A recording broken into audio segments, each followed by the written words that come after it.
So students, we are starting exercise 5.3 arithmetic progression class 10. देखिए इस exercise में सीधा एक फॉर्मूला अप्लाई होना है, वो है सम्स का फॉर्मूला। एंड सम का फॉर्मूला मैं यहाँ पर लिख देता हूँ। S n is equal to होता है n by two and two a plus n minus one into a, right. इससे जो प्रीवियस वीडियो जो हमने आप देखेंगे रिलेटेड टू ए पी, उसमें हमने ड्राइव करके दिखाया है सम को कि सम कैसे निकाला जाता है, ये फॉर्मूला कहाँ से आया और कैसे आया। अब सीधा हम एप्लीकेशन पर आते हैं क्योंकि एक्सरसाइज 5.3 में इसी फॉर्मूले का यूज़ है। देखिए क्वेश्चन नंबर 1 में बात करते हैं। 2, 7, 12 उन्होंने बोला 10 टर्म्स का सम निकालिए। 10 टर्म्स का मतलब n इज 10 गिवन है, a is 2 and d is 5 बिल्कुल गिवन है 7 माइनस 2। आपको सम निकालना है 10 टर्म्स का, तो हमेशा you will write like this S10। S10 का फॉर्मूला बन जाएगा, फर्स्ट ऑफ ऑल पहले फॉर्मूला लिख दीजिए आप 2a plus n minus one into d. उसके बाद आप जब n है जो आपने 10 रखा, n की वैल्यू जहाँ जहाँ n है वहाँ पर आप 10 पुट कर दीजिए। ये हो जाएगा 2, what is a, 2 plus 10 minus 1 D आपके पास 5। मतलब कुल मिलाकर ये पूरी फॉर्म कांस्टेंट में कन्वर्ट होने वाली है। अगर आप देखेंगे तो ये 5 आ जाता है, 4 है, ये 45 है, ये 5 इंटू 49 आ जाता है एंड ये 245 आ जाता है। तो इट मीन्स जो सम ऑफ 10 टर्म्स होंगे वो 245 हो जाता है। देखिए इस फॉर्मूले से एक अच्छा बेनिफिट है कि आप डायरेक्टली आप अप्लाई कर पाते हैं। इसमें भी बिल्कुल सेम यही है, सिर्फ एपी की नंबर चेंज है, टर्म्स चेंज है, otherwise concept is all same. 11 terms है, फॉर्मूला आपको मालूम नहीं है। S n is equal to क्या, n by two, 2a plus n minus one into a. देखिए कभी कभी बच्चों को होता है कि सर फॉर्मूले याद नहीं होता है। देखिए फॉर्मूले याद करने का बड़ा अच्छा मेथड ये है कि जब भी क्वेश्चन आता है तो ऑलवेज राइट द फॉर्मूला। आप एक बार लिखोगे, 2 बार लिखोगे, 3 बार लिखोगे, वो फॉर्मूला ऑटोमेटिकली याद हो जाएगा। उसको याद मत करो, उसको बार बार लिखोगे तो ऑटोमेटिकली याद होना है। तो इसलिए कोशिश करो जब आप कोई भी पार्ट कर रहे हो तो आप बिल्कुल सिस्टमेटिक करो, पहले फॉर्मूला लिखो, उसके बाद आप वैल्यू पुट करना स्टार्ट करो, right. Now how many terms are here, 11। तो 11 बाई 2 हो जाएगा 2। What is the first term? First term अगर आप देखेंगे तो 15 है, 1/15, और ये हो जाएगा 11 माइनस 1। डी कितना निकलेगा, डी आप निकाल लेते हैं 1/12 माइनस 1/15। तो आपको दिख रहा है यहाँ पर ये सीधा जो एलसीएम देगा मुझे वो 60 दे रहा है, राइट। और ये देगा मुझे 5, ये देगा 4, ये 1/60 का डी निकल गया मेरा। तो 1/60 मैं यहाँ लिख देता हूँ। दिस इज 11 बाई 2, this is 2/15 and this is 12/60। इसमें अगर एलसीएम ले लें तो 60 आ जाएगा। ये 4 2 जा 8, 8 plus 12 20 and you can see this one 11/6. The sum of these 11 terms will be 11/6. अब सोचिए कि अगर बाय द वे फॉर्मूला नहीं होता तो इसका सम निकालने में आपको इतना ज़्यादा टाइम नहीं लग जाता जितना आप आई थिंक इन 1 मिनट में आप आंसर पे पहुंच चुके हैं, और यहाँ पर आप 5 मिनट से ज़्यादा इस पर अप्लाई करोगे, राइट। तो यही अलजेब्रा है स्टूडेंट्स। अलजेब्रा ने इतनी फॉर्म्स दी हैं जगह जगह जिन्होंने हमारे जो सम्स हैं उनको इजी बनाया है किसी भी तरह से, राइट। डिफरेंट फॉर्मूलेज निकालकर, पैटर्न्स को समझकर, राइट। सो क्वेश्चन नंबर 1 में ऐसे 4 पार्ट हैं। 1 first and fourth part I have done, second and third I am expecting from you, right. Now I am coming to the second question.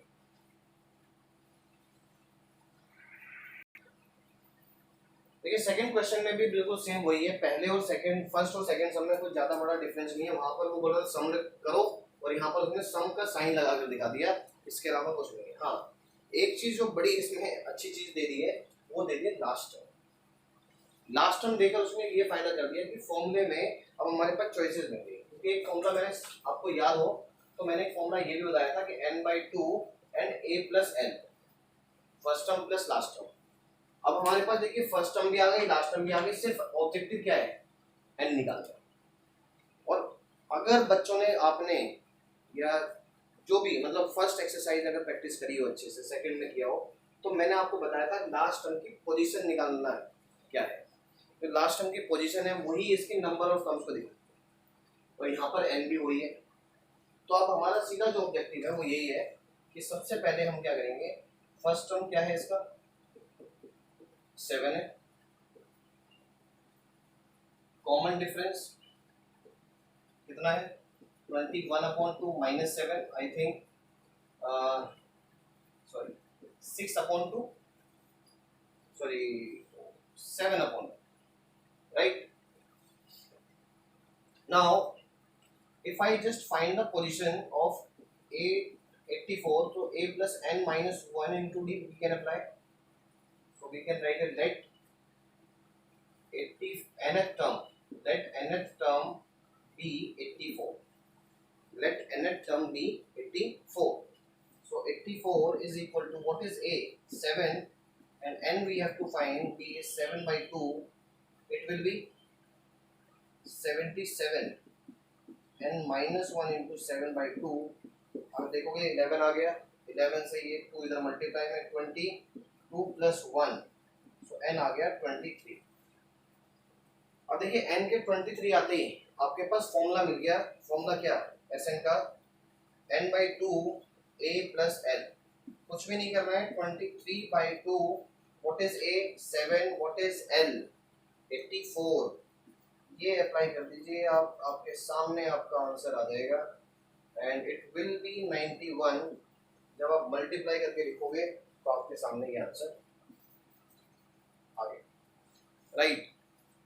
Now I am coming to this point, इसमें first term क्या है आपकी a, d कितना निकलेगा, a is -5, d is -8 minus -5, -8 plus 5 it is -3। देखिए ए और D निकालना अब बिल्कुल फास्ट कर देना चाहिए आप, इसको मैं बार बार दोबारा समझाने का नीड नहीं कैसे आता है।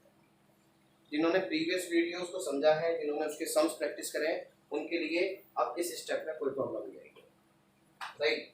लास्ट टर्म क्या है -2, इसकी पोजीशन निकालनी है लास्ट टर्म के लिए। एल का फॉर्मूला क्या होता है लास्ट टर्म का, या nth टर्म का भी बोल सकते हैं इसको, last term -230 what is a -2। अब देखिए -230 इसको इधर लेकर आ जाओ, डिवाइडेड बाय -3 एंड -1 आपके साथ, ये कितना हो जाता है -225 हो जाता है, और ये -3, और अगर आप इसको देखेंगे तो ये 75 है, 75 प्लस 1 और ये 76 आपके पास, n की वैल्यू आपके सामने 76 आ गई। अब बड़ा सिंपल सा फॉर्मूला क्या, Sn मतलब क्या, S एक्चुअली 76 निकालने जा रहे हैं क्योंकि n 76 है, तो कितना है 76/2 and a plus l, what is a, what is a, what is a, okay -5 is a, what is l, l is -230, very simple, 76/2 it is -235 and I think this is 38 into -235 and definitely you will get the answer, and you can see that my answer will come in negative because all numbers are in negative, इसमें कोई दो राय नहीं है कि negative नहीं आएगा, थोड़ा verify हो जाता है कि आपका आंसर कि आप सही डायरेक्शन में चल पा रहे हो। सो students, these are the sums related to directly applying the formula of sum of n terms. Now I am coming to the next part. In next part I will take 3 to 4 parts and then you can try to understand कि कैसे और formula apply हो सकता है। Now plus we can see first term given है, d given है, nth term given है, निकालना n टर्म है, नंबर ऑफ टर्म्स कितनी होंगी n का सम। देखिए सबसे पहले Sn के लिए पहले एक बार फॉर्मूले में एक बार थोड़ा झांकते हैं कि फॉर्मूले में है क्या। अगर मुझे n निकालना है तो मैं सीधा an का फॉर्मूला लगाऊंगा, मेरे लिए n निकल जाएगा, कोई प्रॉब्लम नहीं है। और मुझे अगर Sn निकालना है तो मुझे क्या क्या चाहिए, मुझे n चाहिए, a चाहिए और d चाहिए। ठीक है, a और d है, n और निकालूंगा और सीधा मैं अप्लाई करूंगा, इट मींस Sn निकालने में कोई प्रॉब्लम नहीं आती। अब क्वेश्चन आता है n कैसे निकाला जाए। n कैसे निकाला जाए ये तो पूछने की बात होनी भी नहीं चाहिए, क्योंकि ये बच्चों को पता होना चाहिए, क्योंकि फर्स्ट और सेकंड एक्सरसाइज में हमने यही किया है। सेकंड एक्सरसाइज में क्या किया है, अगर आप रिमेंबर करते हैं इस बात को, तो an का एक फॉर्मूला पढ़ा था आपने, a plus n minus 1 into d, अब ए एन की वैल्यू यहाँ पर है 50, ए है 5 और n माइनस 1 मुझे नहीं पता है n की वैल्यू, मैंने यहाँ लिया 50 माइनस 5 आ गया, और अगर आप देखते हैं तो ये 45, मेरे सामने n की वैल्यू सीधा 16 दिख रही है मुझे। अब n 16 आ गया, मेरे सामने एस n निकालने में कोई प्रॉब्लम नहीं होनी चाहिए, क्योंकि n by 2 2a plus n minus 1 into T जो फॉर्मूला है, सीधा मुझे कुछ नहीं करना है, एस 16 की वैल्यू फाइंड करनी है। I will put the value only, this is a 5, n is 16 minus 1, d is 3। देखिए 8 हो जाता है, this is 10, this is 45 and it is 8 into 55 and sorry 44, 440 is your answer। इस तरह से इन क्वेश्चंस का काम है। अब देखिए नेक्स्ट वाले में क्या है, नेक्स्ट वाले में क्या गिवन है, 7a फर्स्ट टर्म, एक 13th टर्म गिवन है, d you have to find, okay, and s13 you have to find। 13 means 13 number of terms given है। अगर n गिवन है तो a और b और निकल जाए Sn के लिए, तो और d हम निकालेंगे। तो क्या करें, अगर मैं 13 की बात करता हूँ, आपको पता होना चाहिए, मैं इसको ऐसे लिख सकता हूँ, मैंने आपको बताया 13 है तो a प्लस एक कम, सिर्फ एक कम करना है, क्योंकि तो यहाँ पर भी n लग रहे हो तो n माइनस 1 मतलब एक कम, मतलब n की जगह मैंने 13 रखा तो 13 माइनस 1। a मेरे पास है plus 12d and 12d is equal to 28, right, and d is equal to 28 upon 12, right, and we can subtract means 4 3s are 12 and 4 7 by 3 will be the d for us, right। ये d निकालना क्या है, s13 निकालना है, 13 by 2 2a plus 13 minus 1 into d, we are applying this formula, and what is 13 upon 2, what is 2a, a is what, 7 plus 13 minus 1 12 into 7 upon 3 and it is 4। Now it is 13 upon 2, it is 28 plus 14, 28 plus 14, what is, yes, 14 plus 28, it is, sorry, 42 and it is 21 and it is 273 is the answer। So you have to be very fast in calculation also। If you can do your calculation little bit faster, so it will save your time, students, right। So there are so many parts in third question, similarly you have to check, you have to identify, and I hope you can do all parts, and if any problems occurs then you can ask me anytime, you can just write the comment, whatever the doubt you are having, definitely you will get the reply from my side। So I am going to fourth question, and all the parts I am giving to you as a homework, because definitely if you will do practice from your side then only you will be able to understand। जब तक आप अपनी तरफ से practice नहीं करोगे तब तक आपको समझ में भी नहीं आ पाएंगी चीज़ें प्रॉपर्ली। अभी सिर्फ आप देखकर 50% समझ पाते हैं।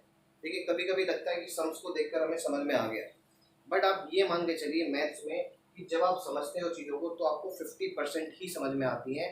जब आप उसको अप्लाई करते हो अपने ब्रेन से, उस सम्स को करते हो दोबारा, तब आप ये मान के चलिएगा कि तभी वो 100% अंडरस्टूड माना जाता है, right. Now how many terms of the AP 9, 17, 25 must be taken to give a sum of 636? देखिए स्टूडेंट, इसमें सिर्फ ये दिया हुआ है, AP दी हुई है, वो कह रहा है सम इतना होना चाहिए, तो ऐसी कितनी टर्म्स होंगी इस AP की जो इतना सम बना देती है, राइट। तो बड़ा सिंपल सा क्वेश्चन बन गया।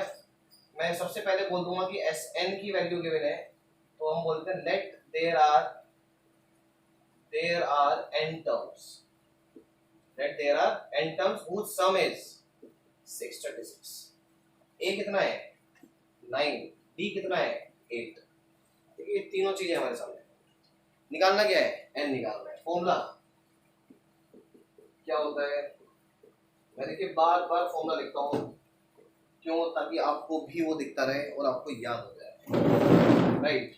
तो 636 is equal to n by 2, 2 into 9 plus n minus 1, d is 8. Now you can see here, this will be 1272, and it is, suppose I am multiplying this n here, 18n, and it will be 8n n minus 1. So 1 2 7 2 8 18n, it will be 8n square minus 8n. So I will shift the whole term to the other side. 8n square plus 10n. Can we write it plus 10n? Because minus 18n minus 8n 10n, and minus 1272. Right? 1272. So can we divide the whole equation by 2 so that we can make it more easy?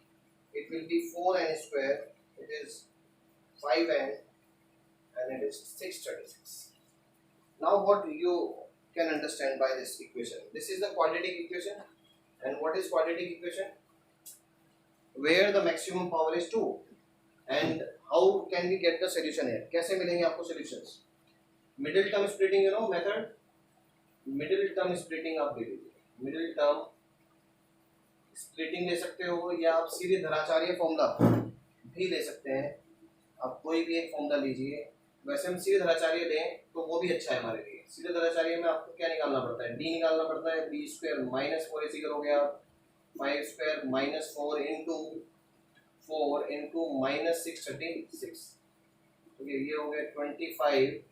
It will be 16 into 636, and it is 25 plus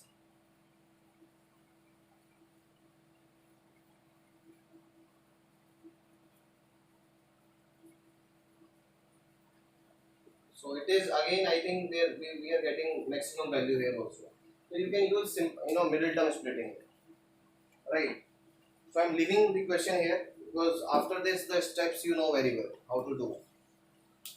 Now I am coming to the fifth question. Any one method you can use.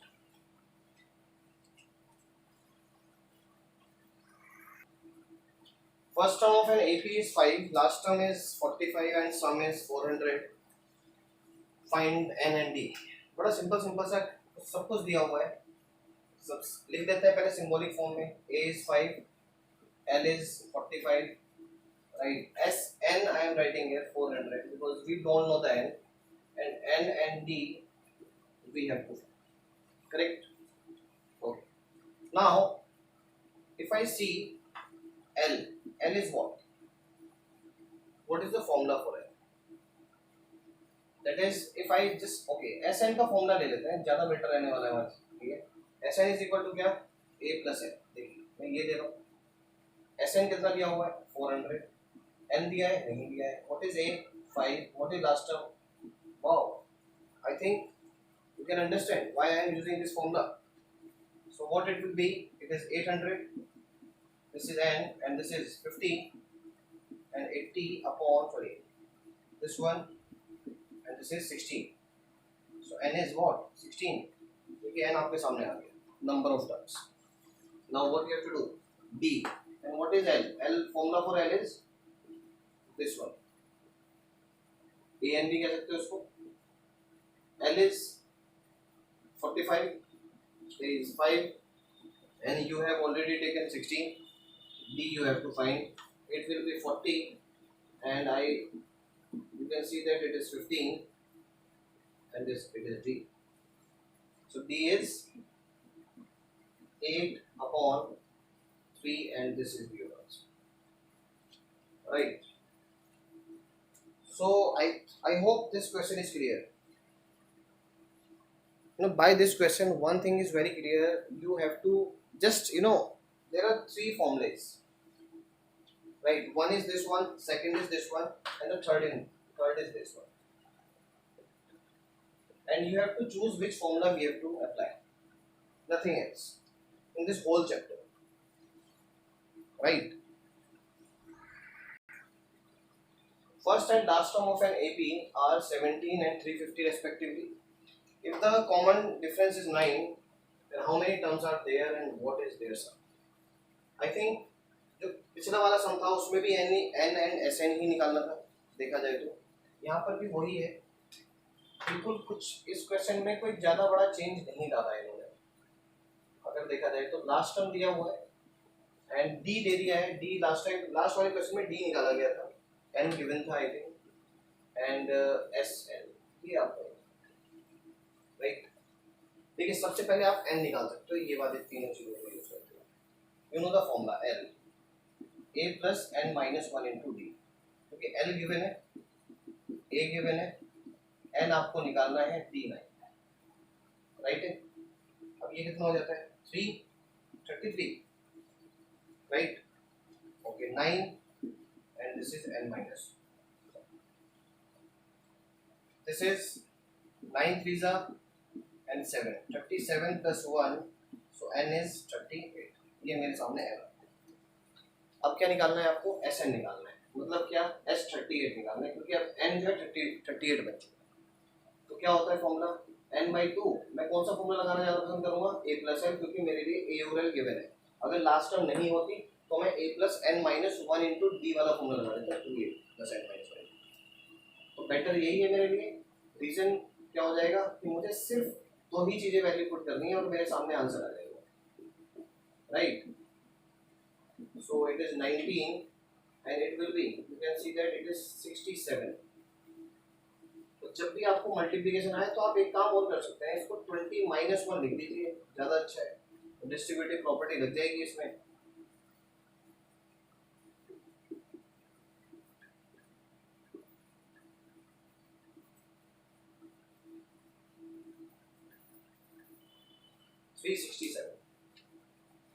तो student calculations आपके ऊपर है, calculation आप कितना जल्दी fast कर सकते हो, right. Now I hope these 6 questions of this exercise is clear.